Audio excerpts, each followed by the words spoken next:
ಊರು ಕೊಳ್ಳೆ ಹೊಡೆದ ಮೇಲೆ ದಿಡ್ಡಿ ಬಾಗ್ಲು ಹಾಕಿದ್ರಂತೆ. ಹಾಗಾಯ್ತು ನಮ್ಮ ಆಹಾರ ಗುಣಮಟ್ಟ ಮತ್ತು ಸುರಕ್ಷತಾ ಇಲಾಖೆಯ ಅಧಿಕಾರಿಗಳ ಕತೆ. ಎಲ್ಲಾ ಆಹಾರಗಳು ಕಲಬೆರಕೆಯಾಗಿ ಹೆಚ್ಚಿನ ಮಂದಿಗೆ ಕ್ಯಾನ್ಸರ್ನಂಥ ಮಾರಣಾಂತಿಕ ಕಾಯಿಲೆ ಹರಡಿದ ಬಳಿಕ ಈಗ ತಾವೇನೋ ಹೊಸ ಅನ್ವೇಷಣೆ ಮಾಡಿದ್ದೀವಿ ಅನ್ನೋ ಹಾಗೆ ಪೋಸ್ ಕೊಡ್ತಿದ್ದಾರೆ. ಮಾಧ್ಯಮದವರು ದಶಕಗಳಿಂದ ಬಾಯಿ ಬಡ್ಕೊಳ್ತಾ ಇದ್ರು ನಮ್ಮ ರಾಜ್ಯದ FSSAI ಅಧಿಕಾರಿಗಳು ಎಚ್ಚೆತ್ತುಕೊಂಡಿರಲಿಲ್ಲ. ತಮಾಷೆ ಅಂದ್ರೆ ಈ ಅಧಿಕಾರಿಗಳು ಕಲಬೆರಕೆಯಾಗಿದೆ ಅಂತ ಮಾತ್ರ ಹೇಳಿ ಪ್ರಚಾರ ಗಿಟ್ಟಿಸಿಕೊಳ್ತಿದ್ದಾರೆ.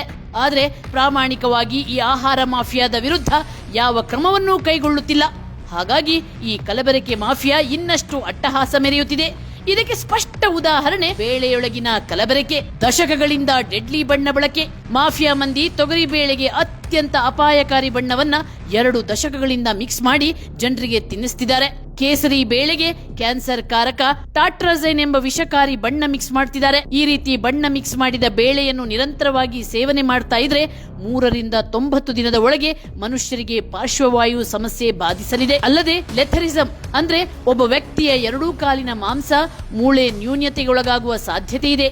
ಇಷ್ಟೊಂದು ಅಪಾಯಕಾರಿಯಾಗಿರುವ ಈ ಕಲಬೆರಕೆಯ ಬಗ್ಗೆ ನಮ್ಮ ಆಹಾರ ಅಧಿಕಾರಿಗಳಿಗೆ ಈಗ ಗೊತ್ತಾಗಿದೆ ನೋಡಿ. ತಮಾಷೆ ಅಂದ್ರೆ ಇವರು ಕಲಬೆರಕೆ ಮಾಡುವ ಮಾಫಿಯಾ ಮಂದಿಯ ಹೆಡೆಮುರಿ ಕಟ್ಟೋ ಬದಲು ಕೇವಲ ಸುದ್ದಿ ಮಾಡಿ ಪ್ರಚಾರ ಗಿಟ್ಟಿಸಿಕೊಳ್ತಿದ್ದಾರೆ. ಈಗ ನಾವು ಎಚ್ಚೆತ್ತುಕೊಂಡು ಅಸಲಿ ಬೇಳೆ ಯಾವುದು, ನಕಲಿ ಬೇಳೆ ಯಾವುದು ಅನ್ನೋದನ್ನು ನಾವೇ ಕಂಡು ಹಿಡಿಯಬೇಕು. ಹೇಗೆ ಕಂಡು ಹಿಡಿಯೋದು? ಮಾರ್ಗ 1, ನೀರಿನ ಪರೀಕ್ಷೆ. ಒಂದು ಗಾಜಿನ ಲೋಟದಲ್ಲಿ ನೀರು ತೆಗೆದುಕೊಂಡು ಅದಕ್ಕೆ ತೊಗರಿ ಬೇಳೆ ಹಾಕಿ. ಒಂದು ವೇಳೆ ಅದು ನಕಲಿ ಆಗಿದ್ರೆ ಟಾಟ್ರಜೈನ್ ಬಣ್ಣ ಬಿಡುಗಡೆ ಆಗಲಿದೆ.